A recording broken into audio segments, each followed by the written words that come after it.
During dinner with my husband at a place where the waiters whisper and the silverware costs more than my first apartment, my phone lit up with a text that froze my spine. Get up and leave now. Do not tell your husband where you're going. I looked up at Damien, tailored suit, perfect watch, that lawyer's smile he used like a scalpel, and for half a second I wondered if the message was a prank. Then I saw my sister's name. Raina never dramatizes. If she says run, you run. I slid my chair back, napkin-folded voice steady in a way that didn't feel like me. I have to go. Damien didn't look up from his steak. To where Nova. We waited 3 weeks for this reservation. I said, to someone who loved me before reservations existed, grabbed my coat and walked out into rain that felt like a baptism. I drove through Lakefield with wipers beating time against the dread in my chest. My grandmother, June Carter, to the city. Nana, June to us, lived in an old Craftsman on a corner that smelled like jasmine in summer and cinnamon in winter. The porch light was on. Inside boxes everywhere. Photos spilled across the rug, kids in after-school t-shirts, seniors holding bingo cards, families with casseroles and tired smiles. Nana, I called. In here, baby. Her voice thin, frayed. She sat in her chair with a newspaper article trembling in her hand. They're tearing it down, she said, eyes glossed with tears. Harbor Light Community Center gone by month's end. Some developer bought the block. Luxury lofts. Paperwork done before we even heard. I knelt, took those hands that taught me how to braid and how to pray. I smelled the peppermint lotion she always used, and underneath it fear. We'll fight. I said, no plan, just heat. We'll save it. How Nana whispered like the word was too heavy to carry. I don't know. Yet, I said, and that yet lit a match in my chest. I didn't sleep. I sat at our kitchen table. Damien's side of it pristine. My side, a storm of sticky notes, and made a list. Lawyer, City Hall, donors, press. At 7 a.m., my best friend Sloan Gallery curator, truth teller, met me at a coffee shop with an emergency hug and a plan. You can't beat money with money you don't have, she said, sliding an oat latte toward me.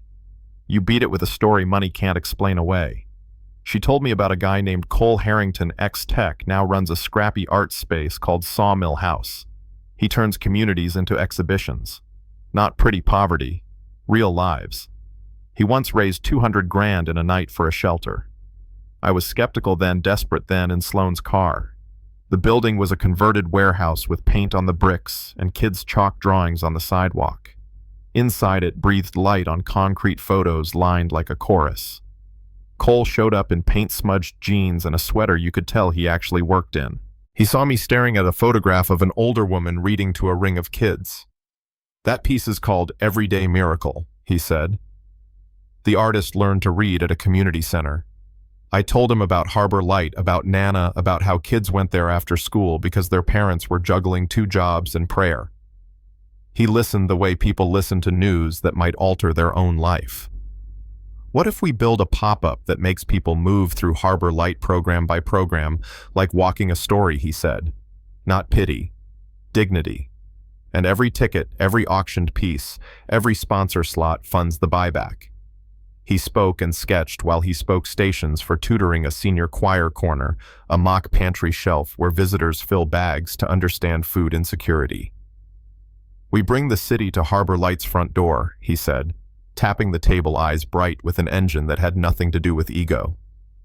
For the first time since the text, I could breathe. If we do this, I asked, will it be enough? He shrugged, honest. If we tell the truth loud enough, some walls fall. We shook hands. Sloan grinned like she'd been waiting for this exact handshake. I felt the floor of my life shift half an inch toward something called purpose. The next day's blurred permission forms, camera teams, old flyers pulled from dusty drawers. I watched Cole interview a teenage boy named Jamal who said Harbor Light's computer lab was the only place he could finish homework when his apartment's power got cut. Cole listened, then asked, "What do you want to build, man?" Jamal said, "I want to build an app that maps which blocks are safe for kids after dark."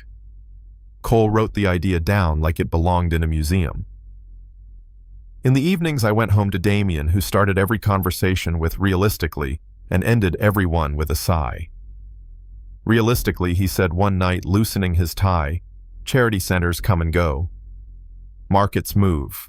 We can donate something symbolic and be done.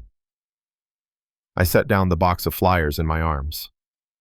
Harbor Light is not a line item, Damien. It's my grandmother's life. He looked at me like I'd said something adorably naive. You're letting your feelings dictate strategy again, Nova. I smiled, the tired smile of a woman who's been told her heartbeat is impractical. Maybe strategy without feelings is how we end up bulldozing what matters.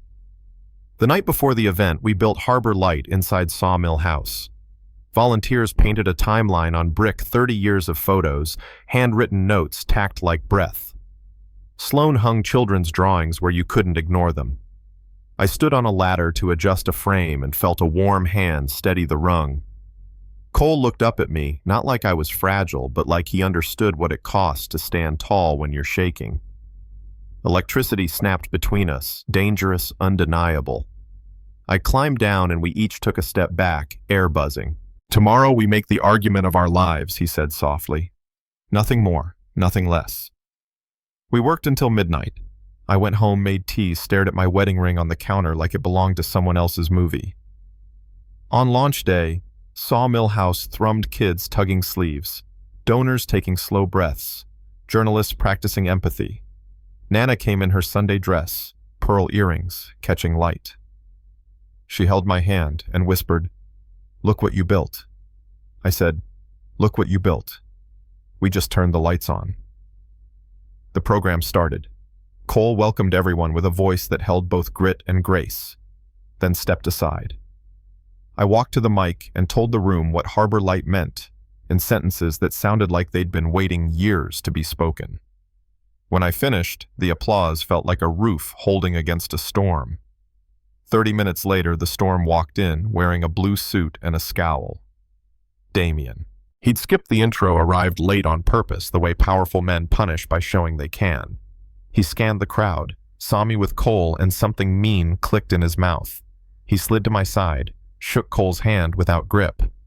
"So this is the art-flavored fundraiser," he said, voice loud enough to make heads turn. "Cute. Very immersive." Cole kept it professional. "We're grateful you could make it." Damien looked past him, past me, like the event was a smudge on his shoe. "Nova, the Donnellys are hosting a dinner. Real donors. Don't be long." I felt heat rise in my cheeks. "These are real donors," I said. And this I gestured at the room at Jamal, explaining his app to a hedge fund manager is real. He leaned in.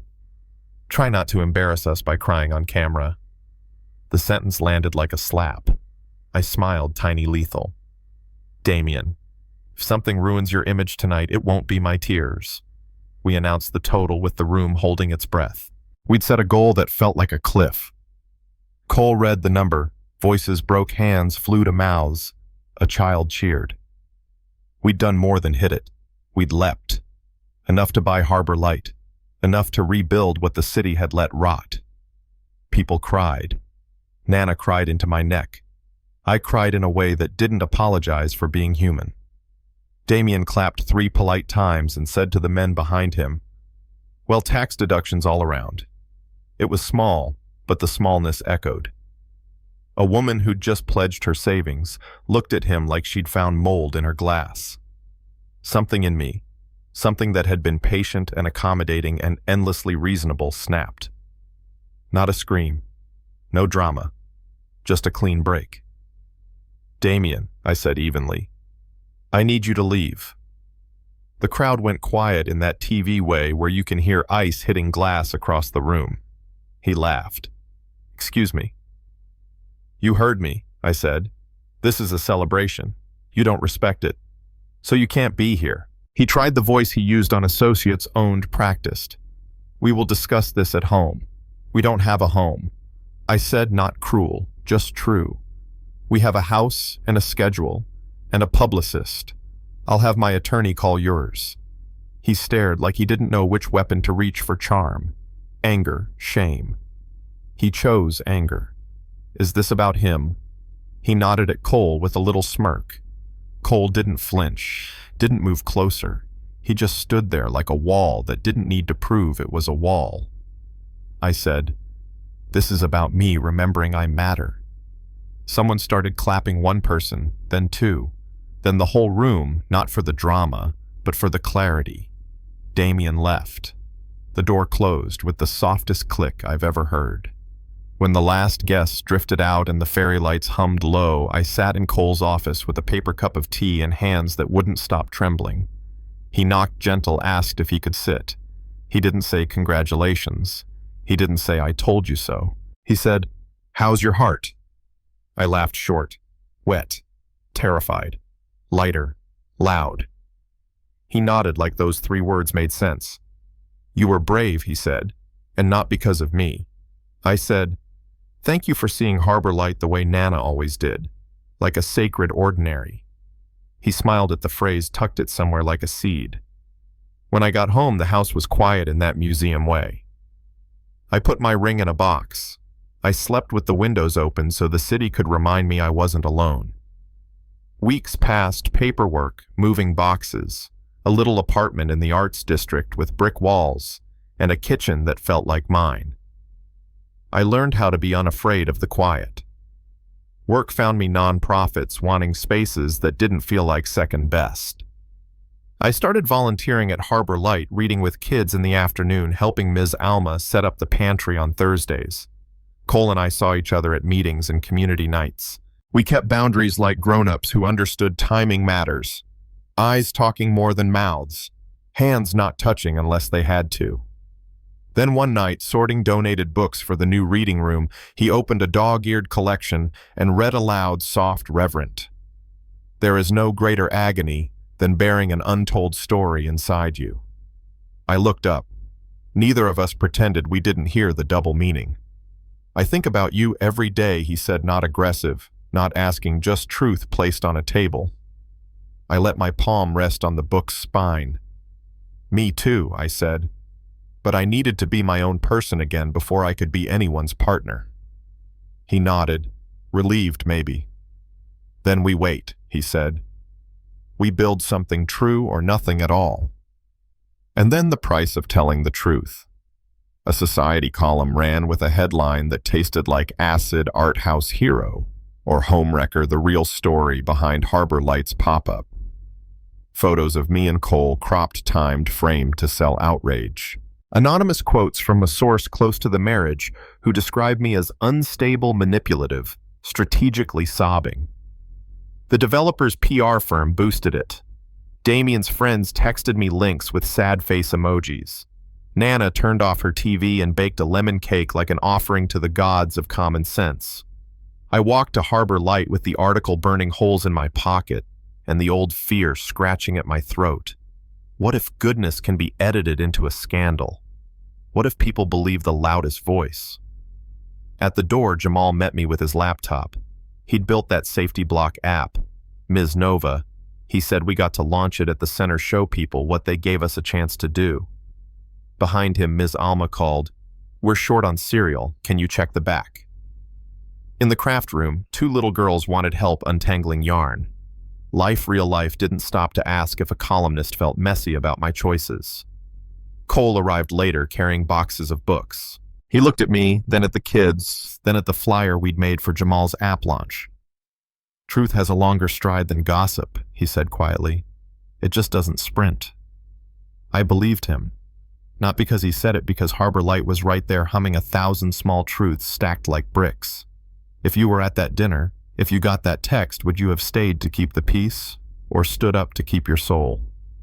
Was I wrong to end a marriage in a room full of witnesses, or is private cruelty the only thing that stays polite when it's killing you?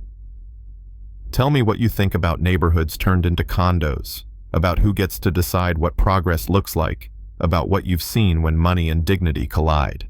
Drop your story below, where you're watching from, who you fight for, where you think the line lives between loyalty and losing yourself.